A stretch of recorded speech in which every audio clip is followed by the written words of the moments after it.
Olá! Seja muito bem-vindo, seja muito bem-vinda a mais um episódio dos Bastidores do Artigo Científico, em que eu te falo aqui, respondo as dúvidas ao vivo. Então, se você tiver dúvida, não deixe de perguntar. Toda dúvida é muito bem-vinda e você consegue aí sanar aí alguma dúvida, alguma questão que te impede de avançar cientificamente. Bem, algumas pessoas já me conhecem, outras não. Tem pessoas novas chegando aqui no canal. Eu me chamo Ana Godoy, eu ajudo pessoas a escreverem um artigo científico em um mês de forma descomplicada, de maneira mais prática, entendendo essa lógica científica. Então, se você precisa escrever um artigo para terminar a tese, terminar a dissertação, terminar o TCC, seja muito bem-vindo, que aqui é o espaço para a gente discutir isso. E os bastidores do artigo científico é o quê? É na prática a sua dúvida do dia a dia que vai ser sanada, que vai ser respondida a partir do que você coloca para mim. Então não deixa de mandar um direct, não deixa de colocar lá na caixinha a sua pergunta, que toda pergunta é muito bem-vinda. E ajuda a gente a entender de maneira mais prática e objetiva esse mundo científico. Então vamos lá para a nossa primeira pergunta, dúvida da caixinha. Olha, essa pergunta é super legal que fizeram, porque essa semana nos stories eu tô fazendo um intensivão para vocês de seleção, de mestrado, o que acontece, como que esse universo funciona na prática e por que eu estou falando sobre isso. Que tem gente que quer tentar ingressar no mestrado, tem gente que quer ingressar na residência, tem gente que quer escrever cientificamente para melhorar no trabalho, tem gente que precisa aprender a escrever cientificamente para gerar algum tipo de transformação. Então, se você está aí nessa, a gente precisa avançar. Então, o processo de seleção de residência é um processo seletivo. Vamos lá. O processo de seleção de residência é um processo seletivo que a gente até chama de maneira muito prática de concurso. Eu, enquanto professora de um programa de residência aqui do Distrito Federal, sempre observo como é que vêm os editais. Então, é lançado um edital, esse edital tem ali posto uma série de normas que precisam ser seguidas e algumas coisas pontuam nessas seleções. Então, primeiro, a prova que você precisa conduzir, precisa realizar essa prova. É uma prova escrita, de múltiplas respostas, normalmente, e é feito por uma banca de concursos. Então, normalmente existe alguma banca que vai lá e elabora essa prova para que as pessoas passem nessa seleção de residência. Então, normalmente não é a instituição que faz a prova, mas sim uma banca de concurso. Normalmente aqui no Distrito Federal é assim. Bem, além disso, tem a pontuação do currículo. E o que é a pontuação do currículo? Qual foi a trajetória que aquela pessoa percorreu até hoje? O que aquela pessoa fez academicamente? Então, a pessoa estava envolvida com pesquisa, a pessoa ela estava envolvida, participou de congressos, publicou artigos científicos. O que foi que ela fez? Então, tudo isso pontua, gente. Ainda mais agora que existe um movimento nacional das residências que fortalece a importância da pesquisa científica e da publicação científica. Então, se você está aí pensando, não sei se isso é para mim, publicar artigo científico. Gente, é um caminho sem saída, é condição essencial. Então, se você quer progredir na carreira, você quer melhorar tudo o que você precisa fazer do ponto de vista da sua carreira, você vai precisar escrever cientificamente. Seja o TCC da residência, que a gente chama de ou trabalho de conclusão de programa, ou trabalho de conclusão de residência, seja para você ingressar na residência Pontua Mais. Eu acho tão interessante que o planejamento para você começar a ingressar numa residência não começa quando o edital é lançado, começa ainda na sua graduação. E por que eu falo isso? Eu tenho alguns alunos de iniciação científica e eu sempre digo assim, olha, a gente tem que planejar o seu ingresso na residência, se é uma coisa que você deseja hoje, não é daqui a 2 anos, 3 anos, quando você quiser tentar na residência. Por quê? Cada vez mais é competitivo, gente. Todo mundo quer uma vaga. Então, a gente precisa preparar o currículo para ser um grande diferencial. E aí a gente vem publicando artigos científicos para que seja uma diferença, para que isso aconteça. No ano passado eu tive uma das minhas alunas de iniciação científica foi aprovada na residência. E acredito fortemente que o currículo foi um grande diferencial para ela obter uma pontuação melhor final. Então, se você está aí pensando na residência, você tem que escrever cientificamente. Você precisa escrever artigo científico, porque na hora não é só a prova que garante a sua classificação. Você pode até ser aprovado, mas a classificação ela é influenciada pelo currículo. E o que mais pontua é você fazer iniciação científica, é você ter resumo de congresso, participar de congresso, ter resumo e publicar artigo científico. Quando você publica um artigo científico na seleção de residência, dá um salto assim, ó, de pontuação gigante. Então, recomendo fortemente que vocês façam isso para quem quer. Vamos lá para a próxima pergunta que tem aqui. Olha, essa pergunta é muito importante porque às vezes a gente vai esquecendo do que é um programa de mestrado e o que é um programa de doutorado. E aí a gente não entende qual é o papel. O espaço acadêmico é um espaço de desenvolvimento, em que a gente precisa desenvolver atividades acadêmicas, científicas, para que a gente tenha um melhor resultado de uma realidade, e a partir desse resultado da realidade eu consiga de fato gerar uma transformação. Só que as pessoas querem entender, muitas vezes, não conseguem, na realidade, entender muitas vezes esse papel da universidade, que é gerar o espaço de transformação. E aí fica muito distante de uma realidade. A publicação científica, ela é importante, sim. Claro, porque é a expressão de tudo que você fez. Então, se você não publica, as pessoas não sabem. Se as pessoas não sabem, como é que vai gerar uma mudança de realidade com aquilo que ela tem ali, do que foi vivenciado. Agora, você dizer que publicar um artigo foi pouco, não foi pouco.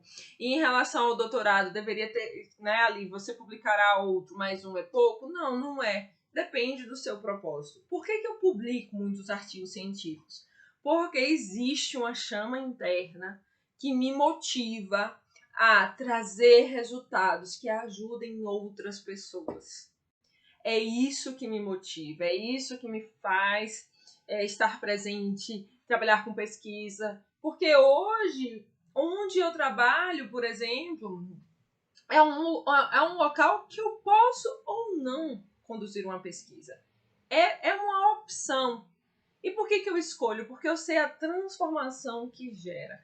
Então, às vezes, você acha que é um ponto simples ou pouca coisa, mas é muita coisa. Então, essa quantidade, a gente tem que ter cuidado com isso. Da quantificação, porque tem qualidade, vale mais um artigo bom publicado, que tem qualidade, do que um artigo ruim publicado. Então, acho que o que você precisa começar a pensar de maneira mais prática, de maneira mais objetiva, é o que eu fiz foi bom o suficiente para ajudar outra pessoa? O que um pesquisador ele quer no fundo da sua vida? Ele quer ali que as pessoas usem aquilo de uma forma positiva. Ah, mas eu tenho alguns alunos no meu curso que falam assim, mas eu quero aprender a escrever cientificamente, mas assim, qual é a sua motivação? E um aluno esses dias me disse, porque eu quero mudar a minha realidade, professor. Eu trabalho num serviço em que eu vejo ali que existe um problema e eu queria fazer uma intervenção mais efetiva, eu queria fazer uma transformação mais efetiva, eu queria aplicar isso de uma forma diferente. Aí eu falei, então é isso. Se você tem essa mensagem que você quer fazer, que você quer passar, é importante. Então, a gente precisa entender isso. Hoje, alguns programas de doutorado, de pós-graduação e o doutorado já pede que a pessoa tenha pelo menos 2 artigos. Mas isso depende de programa para programa. Às vezes é 2 artigos, mas são artigos ruins.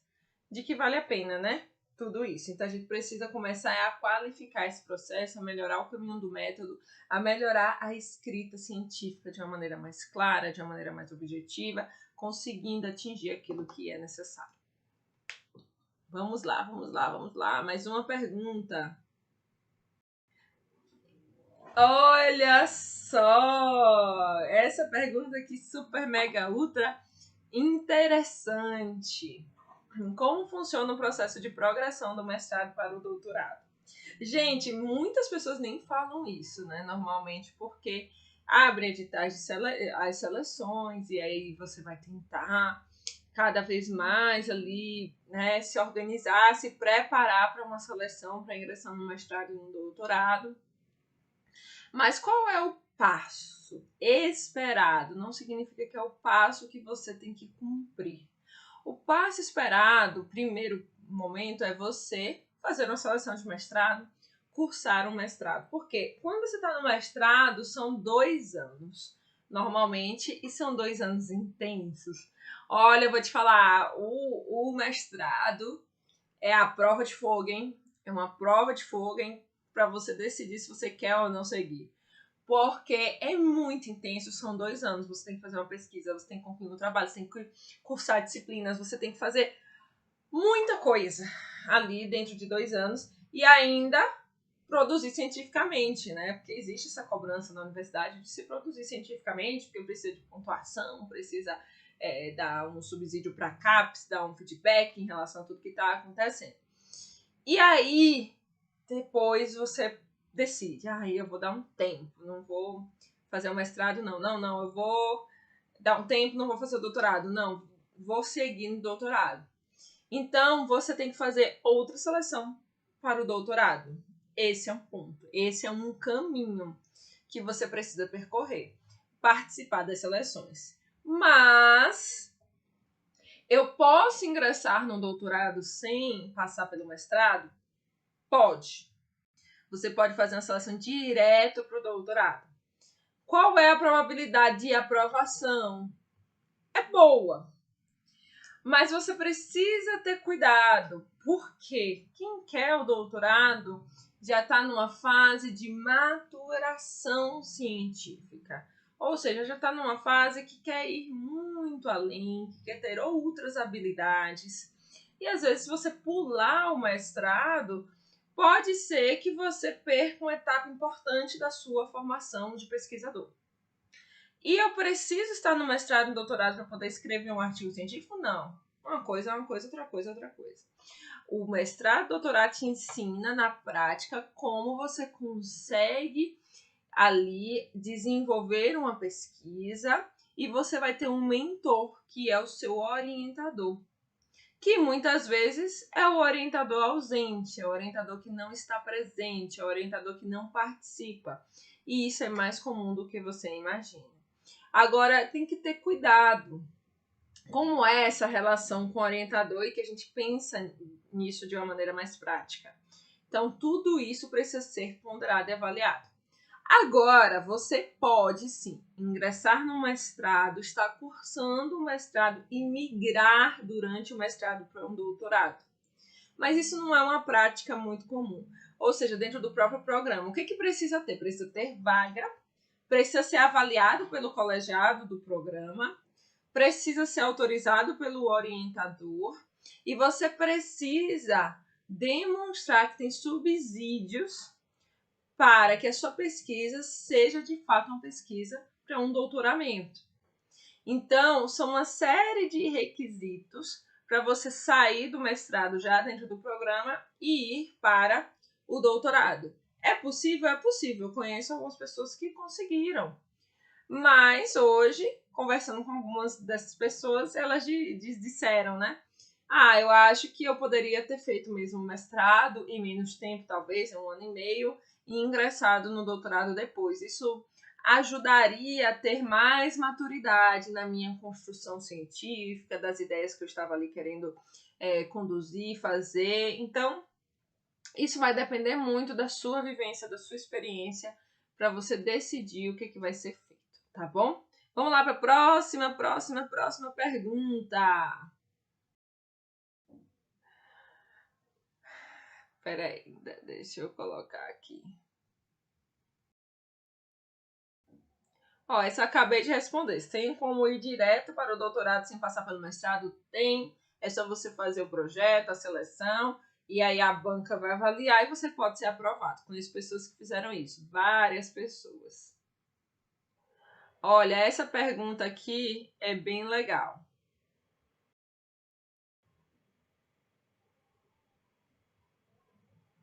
Ó, essa pergunta é recorrente aqui. Recorrente. Sempre, sempre, sempre, sempre. Nossa, eu acho que toda semana eu respondo uma pergunta dessa aqui no Ciência em Texto. Já estou escrevendo um artigo, mas o orientador quer mudar o tema. O que eu faço? É importante conversar, gente. Por que é importante conversar? Porque precisa entender quais são os motivos de mudança de tema. Eu sempre falo que o tema é uma escolha pessoal, mas que a gente precisa avaliar requisitos essenciais. Eu consigo fazer essa pesquisa? Essa pesquisa ela pode ser aplicada de maneira prática? Os resultados são específicos para uma realidade? Então, assim, o tema não pode trabalhar um tema que você não consegue desenhar a sua pesquisa. E isso acontece muito. A pessoa escolhe um tema e fala assim: ah, eu não consigo fazer, mas por que não tem? Mas por que eu não faço? Mas por que não dá? Mas por quê? Mas por quê? Mas por quê? E aí vem o senhor dos porquês aqui, ó, dizer pra gente que eu preciso fazer esse tema, mas eu preciso ter elementos para entender se é factível. Então, você precisa começar a ver com o seu orientador esse ponto. Existe esses 3 critérios, esses 3 princípios da escolha do tema. Se existe esses 3 princípios e você consegue aplicar a sua pesquisa, você vai dizer, olha, professor, orientador, eu consigo executar porque na fase de execução eu já tenho isso estruturado realizando. Eu consigo ver a aplicabilidade porque vai trazer um resultado para essa população. Eu estou sendo específica porque eu tenho essa pergunta de investigação. Então, a mudança de tema, gente, é realmente algo ruim, que deixa a gente, assim, instável, que deixa a gente sem saber o que fazer, começar tudo do zero, gastou energia, fez trabalho, fez isso, aquela coisa. E aí você não consegue avançar. Parece que é sempre esse processo. Então, eu diria que converse com o orientador, mostre o que você já fez, pense nesses 3 princípios.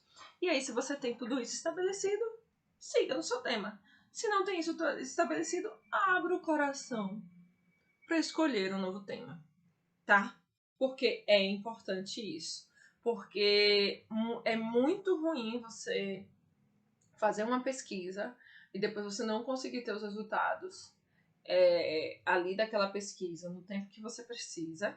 E aí, com tudo isso, você perder tempo, não conseguir defender, adiar, gerar estresse emocional, etc, etc, etc. Então, cuida da saúde mental da gente, tá? Vamos lá. Olha, gente, essa pergunta é muito, muito importante. Sabe aquela história de você encerrar ciclos na sua vida? Eu me lembro que quando eu estava no meu mestrado, o que eu mais queria era encerrar um ciclo ali. Era finalizar aquilo. Mas o ciclo demorou para ser encerrado. Não que eu demorei para defender. Defendi no tempo certo. Mas para publicar cientificamente o meu artigo. E por quê? Porque a gente sempre fica nessa, será? Tem outras coisas da vida, deixa isso lá, quieto, não quero, não tô afim. E a gente tem que entender que se a gente não publica as coisas, elas não vão ser acessadas por uma comunidade que pode gerar transformação. Então, ter problema, a rigor não tem. Mas você deixa de contribuir de maneira substancial. Eu até falo hoje para todos os meus alunos, meus orientandos, eu falo assim, ó, não estou preocupado com ritual de defesa, não estou preocupada com se você quer apresentar em formato de tese, se você quer apresentar em formato de dissertação, de fato. Eu quero que você publique o artigo científico para que a gente coloque essa informação em uma plataforma de ampla divulgação científica. Ana, qual é essa plataforma? A Biblioteca Virtual de Saúde, PubMed, Embase, Web of Science, que são plataformas em que a gente consegue, sim, acessar diversos artigos, diversos trabalhos, para entender o que a ciência tem dito, qual é o direcionamento prático que aquela evidência tem gerado para a gente tomar uma decisão. Então, você precisa publicar mais como um movimento solidário de que a sua evidência ela é importante do que uma obrigação. Por que eu falo isso no sentido de uma obrigação de encerrar o seu ciclo? Porque a sua obrigação é defender de fato a sua tese e a sua dissertação. Essa é a sua obrigação. É certo que é diante do ciclo da pós-graduação. Mas e qual é o seu papel social? É publicar o seu artigo científico de qualidade para que você consiga, de fato, gerar uma transformação, a mudança que você precisa. Então, todas as vezes, se você estiver aí no mestrado, no doutorado, você pensa, o que eu vou fazer para conseguir publicar cientificamente? Para conseguir gerar essa transformação? Para conseguir avançar na minha redação científica, tá? Para que outras pessoas vejam isso como uma mudança de realidade. Vamos lá, que tem mais pergunta aqui. Deixa eu ver. Ai, gente, esse é um problema que acontece muito. Acho que os resultados da minha pesquisa não casam com o objetivo. Esse é, assim, um problema importante. Porque tem que entender o que é não casar com o objetivo. Eu costumo dizer o seguinte, que quando eu estou aqui pensando cientificamente na minha prática científica, eu tenho que ter um objetivo muito claro. Se eu não tenho aquele objetivo bem desenhado, claro, que eu consigo entender de maneira mais prática a lógica científica, fica difícil. Por que fica difícil? Porque vai acontecer isso, você não vai conseguir responder o objetivo. Eu vejo muitos artigos que estão publicados que não respondem o objetivo. Então, publicar um artigo científico é algo complexo? Talvez não para muitas pessoas. Mas com qualidade, sim. Com qualidade você precisa ter coerência, lógica e aplicabilidade. Então, quando eu penso nos resultados, quando eu penso no objetivo, eu tenho que pensar que o meu método tem que estar ali traçado para esse caminho, eu tenho que estar alinhada com isso. Se eu não tenho esse alinhamento, eu vou ter um problema. A falta de alinhamento da pesquisa com o objetivo te leva a um resultado que não casa com o objetivo. Então, você precisa desenhar isso de uma maneira mais prática na sua mente. Por isso que eu sempre falo, faz o PVO e vê se no método você consegue chegar ao PVO para você ter esse resultado. Então, se você não tem isso estabelecido, se você não tem isso claro, vai ficar muito difícil mesmo. Então, a minha pesquisa, ela precisa ser desenhada para responder o objetivo ou os objetivos que eu preciso. E cada objetivo vai virar um artigo científico. Então, isso é muito importante. Se você não pratica isso hoje, você tem que começar a praticar. Se você não faz isso de maneira clara, você precisa começar a fazer. Se você não aplicar isso no seu dia a dia, você não vai conseguir resolver o problema da sua pesquisa, tá? Então, isso é muito importante.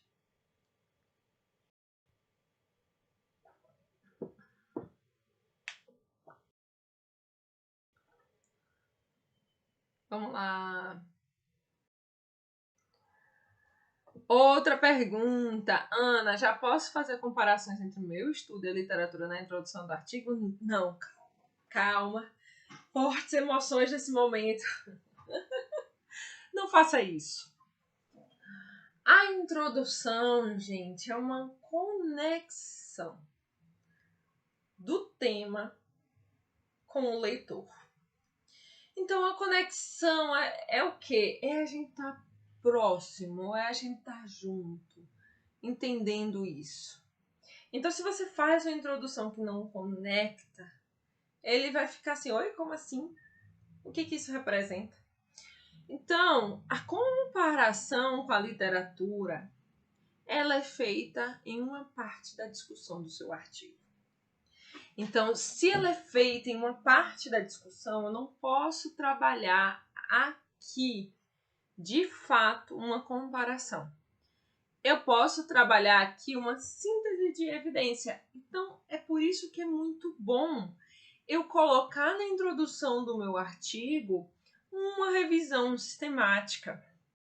Porque eu preciso trazer uma síntese que expresse, de algum modo, que aquela evidência científica que eu quero gerar tem uma fundamentação teórica. Porque existe diferença de fundamentação teórica e comparação com a literatura. A fundamentação teórica me ajuda na prática a fazer o quê?